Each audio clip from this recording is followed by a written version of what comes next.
सहाबा इसी कुरान से बड़े बड़े फ़ायदे हासिल करते हैं।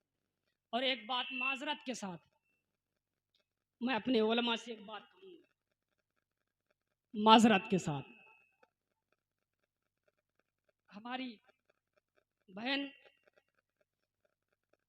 उम्मे ऐमन को भी सनद फजीलत से नवाजा गया, यानी कि आलिमा का कोर्स।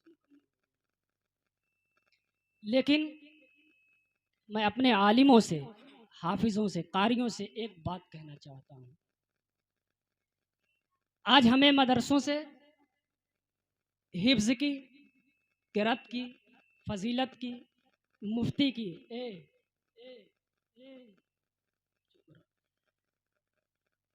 सनद दी जाती है, दस्तार बंदी दी जाती है, और हम ये समझते हैं कि अब मदरसे से हमें दस्तार बंदी दे दी गई है, हम हाफिज जी हो गए, हम मौलाना साहब हो गए, हम मुफ्ती साहब हो गए।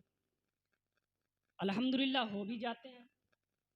जिसने कुरान को मुकम्मल याद कर लिया वो हाफिज हो जाता है। जो रवायत हफ्स को मुकम्मल कर ले वो कारी हो जाता है। और जिसने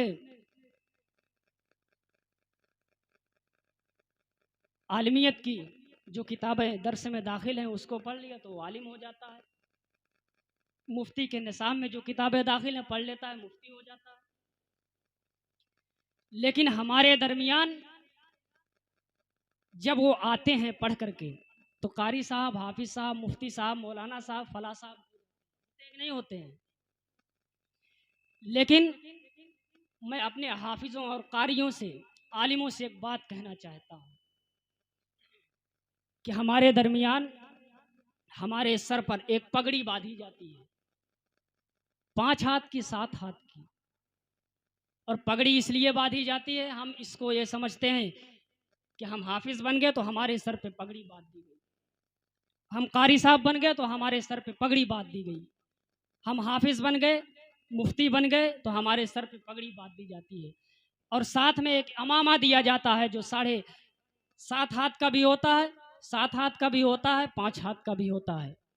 लेकिन उसकी एक जिम्मेदारी होती है, कौम के दरमियान जाने के बाद उसकी एक जिम्मेदारी हो जाती है कि अब हम कौम के दरमियान जाते हैं और सिर्फ हमें सनद फजीलत और सनद क़िरात और सनद आलमियत से नवाजा इसलिए नहीं जाता है कि हम कौम के दरमियान जाएं तो हमें लोग कारी साहब कहें, हम कौम के दरमियान जाएं तो हमें लोग हाफिज़ साहब कहें, हम कौम के दरमियान जाएं तो हमें लोग मौलाना साहब कहें, हम कौम के दरमियान जाएं तो हमें लोग मुफ्ती साहब कहें। मेरी बात को नोट कर लें आप हजरात, बड़ी माजरत के साथ मैं कहना चाहता हूँ कि हमें मदरसों से जो 7 हाथ और 5 हाथ की पगड़ी दी जाती है वो कोई मामूली पगड़ी नहीं होती है, वो कोई मामूली अमामा नहीं होता है, बल्कि हमारे सर पर एक जिम्मेदारी दी जाती है कि हम कौम के दरमियान जा रहे हैं और कौम के दरमियान जा करके हम दीन की खिदमत करेंगे, लोगों को हम राह रास्ते पर लाएंगे, भटके हुए को हम हिदायत पर लाएंगे, जो लोग हमारे मुआशरे में बिगड़ चुके हैं उन्हें हम सुधारने की कोशिश करेंगे। लेकिन ये तो अव्वलन है एक कि ये जिम्मेदारी हमें दी जाती है, लेकिन साथ में एक जिम्मेदारी अहम दी जाती है कि हमें अगर सनद फजीलत से नवाजा जाता है, हमें अगर सनद क़िरात से नवाजा जाता है, अगर हमें सनद आलमियत से नवाजा जाता है तो इसलिए नवाजा जाता है कि अगर कभी रसूलुल्लाह के दीन पर आँच आए, कभी इस्लाम पर आँच आए, कभी कुरान पर आँच आए, कभी कोई बदमज़हब हमारे दीन में हमारे दीन की धज्जियाँ उड़ाए, तो ये जो हमें मदरसों से 7 हाथ और 8 हाथ की पगड़ियाँ दी जाती है, 5 हाथ की पगड़ियाँ दी जाती हैं, इसे ज़रूरत पर मामूली ना समझना, बल्कि जब कौम के लिए और रसूलुल्लाह के नामूस के लिए जब कुरान की बात आ जाए तो इसी सनद आलमियत को, इसी सनद फजीलत को, इसी सनद क़िरात को हमेशा इस बात को जहन में रखना कि अगर रसूलुल्लाह के नामूस की बात आ जाएगी तो हम इस सनद क़िरात को, सनद आलमियत को, सनद फजीलत को हमेशा सनद शहादत में बदलने के लिए तैयार रहें। नारे तकबीर, नारे रिसालत, जश्ने रिदाए फजीलत, नारे तकबीर, नारे रिसालत। बहुत खूब। इसलिए हमारे सर पे एक जिम्मेदारी दी जाती है कि हम कौम के दरमियान जा रहे हैं तो हमें कौम की खिदमत करनी है, कौम के दरमियान से हमें बुराइयों को ख़त्म करना है, मुआशरे में क्या बुराइयां हैं उसे ख़त्म करना है, लोगों को भटके हुए लोगों को राह रास्त पे लाना है। ये तमाम बातों की जिम्मेदारियां हमारे ऊपर दी जाती है।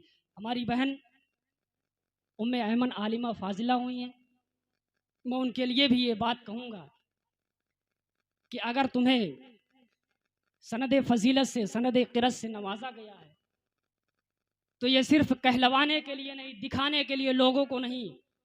अब निकलो अपने समाज में, औरतों की नगरी में निकलो, उनके दरमियान तबलीग करो। इसलिए कि आज मर्दों के अंदर तबलीग करने के लिए हमारे मोहल्ले में, हमारे इलाके में दर्जनों आलिम हैं, दर्जनों हाफिज हैं, कारी हैं।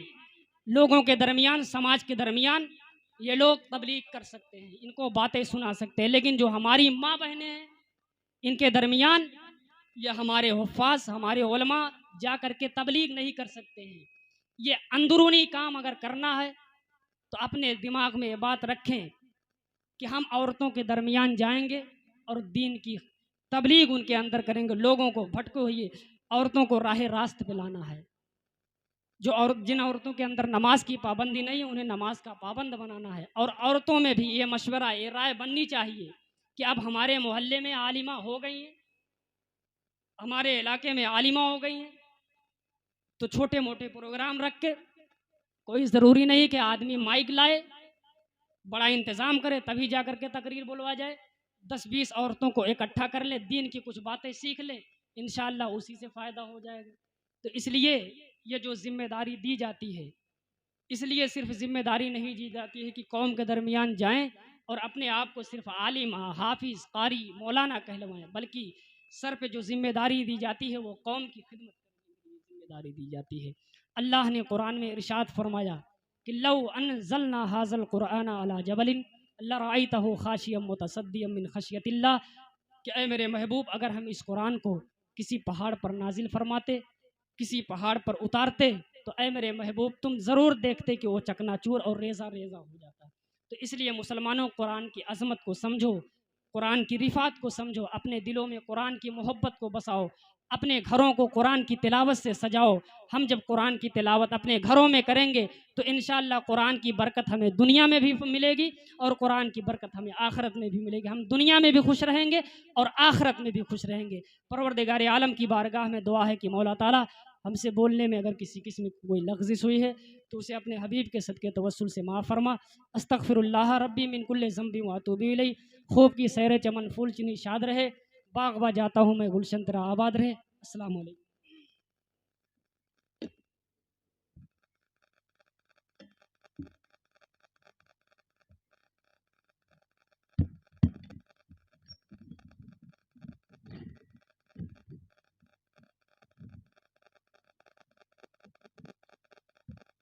मंजिल से आगे बढ़कर मंजिल तलाश कर,